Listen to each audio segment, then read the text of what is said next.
বড়াই গ্রামে ট্রাক ও মাইক্রোবাসের মুখোমুখি সংঘর্ষে নিহত 7জন একই পরিবারের।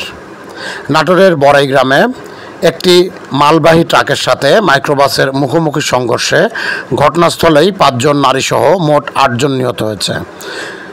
বুধবার 23 জুলাই সকাল 10টার দিকে বনপাড়া হাটিকুমরুল মহাসড়কের তরমুজ পাম্প এলাকায় এ ঘটনা ঘটে। সড়ক দুর্ঘটনায় নিহতদের পরিচয় মিলেছে। নিহত 8 জনের মধ্যে 7 জন একই পরিবারের। তাদের সবার বাড়ি কুষ্টিয়ার দৌলতপুর উপজেলার আদাবাড়িয়া ইউনিয়নের ধর্মদহ গ্রামে। সম্পর্কে আত্মীয় এক রোগীকে দেখতে পরিবারের 7 সদস্য সিরাজগঞ্জ যাচ্ছিলেন। নিহত চালক রুবেল হোসেন মেহেরপুর জেলার গাংনী উপজেলার নবী সুদ্দিনের ছেলে। পুলিশ ও স্থানীয়রা জানান, কুষ্টিয়া থেকে ছেড়ে আসা একটি মাইক্রোবাসের সাথে ঢাকা থেকে আসা সিমেন্ট বোঝাই ট্রাকের মুখোমুখি সংঘর্ষের ফলে মাইক্রোবাসে থাকা 5 জন নারী ও 1 জন পুরুষ হাসপাতালে যাওয়ার পথে নিহত হন। মাইক্রোবাসে থাকা অন্য 2 জন যাত্রীর অবস্থাও আশঙ্কাজনক। তাদেরকে উন্নত চিকিৎসার জন্য রাজশাহী মেডিকেল কলেজ হাসপাতালে নেওয়া হলে চিকিৎসাধীন অবস্থায় সেখানে আরও 2 জনের মৃত্যু হয়। ঘটনার পরপরই বড়াইগ্রাম থানা পুলিশ বনপাড়া হাইওয়ে পুলিশ ঘটনাস্থল পৌঁছে উদ্ধার কাজ শুরু করে। বনপাড়া হাইওয়ের ওসি ইসমাইল হোসেন ঘটনার সত্যতা নিশ্চিত করে বলেন, কুষ্টিয়া থেকে যাত্রী নিয়ে একটি মাইক্রোবাস ঢাকার উদ্দেশ্যে যাচ্ছিল। অপরদিকে ঢাকা থেকে একটি মালবাহী ট্রাক বনপাড়ার দিকে আসছিল। মাইক্রোবাসটি বনপাড়া হাটিকুমরুল মহাসড়কের বড়াইগ্রাম উপজেলার তরমুজ পাম্প এলাকায় পৌঁছালে একটি ট্রাকের সঙ্গে মুখোমুখি সংঘর্ষ হয়। এতে মাইক্রোবাসটি দুমড়ে মুচড়ে যায়। ফলে মাইক্রোবাসে থাকা 5 জন যাত্রী ঘটনাস্থলে নিহত হন। অন্য আরেকজন যাত্রী আহত অবস্থায় স্থানীয় হাসপাতালে যাওয়ার পথে মারা যান। পরে হাসপাতালে চিকিৎসাধীন অবস্থায় আরও 2 জন মারা যান। নিহতদের মরদেহ উদ্ধার করা হয়েছে। মৃত 7 জন একই পরিবার বলে জানা গেছে। আইনগত প্রক্রিয়া শেষে মরদেহ পরিবারের কাছে হস্তান্তর করা হবে।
আমি গাড়ি হচ্ছে মাইক্রো, এটা হচ্ছে বিদেশ থেকেই শুনলাম যে হচ্ছে লোক আসতেছে, ওইখান থেকে নিয়ে আসতে যাচ্ছে। তো এখান থেকে এইটা আসতেছে আর ঢাকা থেকে মাছের গাড়িটা আসছে। তো আসতে লাগে আমরা থাকি তরমুজ পাম্পে বসে, তখন একটা বিকট আওয়াজ হয়।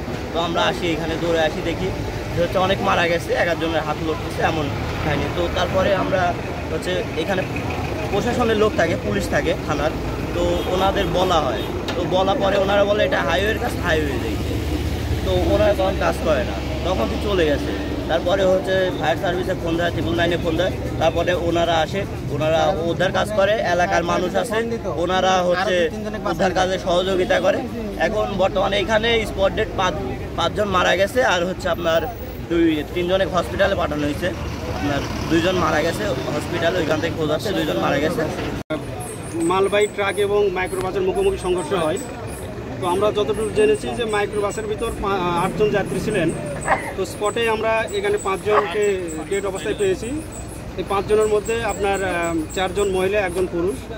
আর জীবিত অবস্থায় আমরা মুমূর্ষু অবস্থায় এখান থেকে আমরা 3 জনকে প্রাথমিক চিকিৎসা দিয়ে উন্নত চিকিৎসার জন্য আমরা নিকটস্থ হাসপাতালে আমরা প্রেরণ করেছি। তো সেখানে যেটা জানতে পেরেছি সেখানে 2 জন মহিলা ছিল, 1 জন পুরুষ। এই পর্যন্ত এখনও এখানকার অবস্থা। আর এটা মেসেজ আমাদের স্টেশনে দেওয়া হয় আনুমানিক 10টা 4 মিনিটে। আসলে 6 জন মারা গেছে। তো প্রাথমিক যেটা আমাদের স্পটে এসে যেটা মনে হচ্ছে মূলত ট্রাকটাই তার রং লেনে পরিবর্তন করে আসার কারণে মূলত মুখোমুখি মাইক্রোবাসের সাথে সংঘর্ষ হয়েছে আমাদের মনে হচ্ছে। আমরা প্রাথমিকভাবে ধারণা করতেছি তারা ঢাকামুখী কোথাও যাচ্ছে কোনো ফ্যামিলি, তাদের গাড়িতে যেহেতু যে পারিবারিক জিনিসপত্র যে লেবু লাউ এইসব জিনিস পাইছি আমরা এখানে স্পটে এসে। আমরা 5 জন স্পটে মারা গেছে, 1 জন হাসপাতালে, আর বাকি 3 জনও গুরুতর অবস্থা আছে। তাদেরকে আমরা জেলা পুলিশ থেকে অ্যাম্বুলেন্স সরবরাহ করছি। তাদেরকে যদি উন্নত চিকিৎসার জন্য ঢাকা নিতে হয় অথবা অন্য কোথাও স্থানান্তর করতে হয় সেটা করা হবে। Thank you.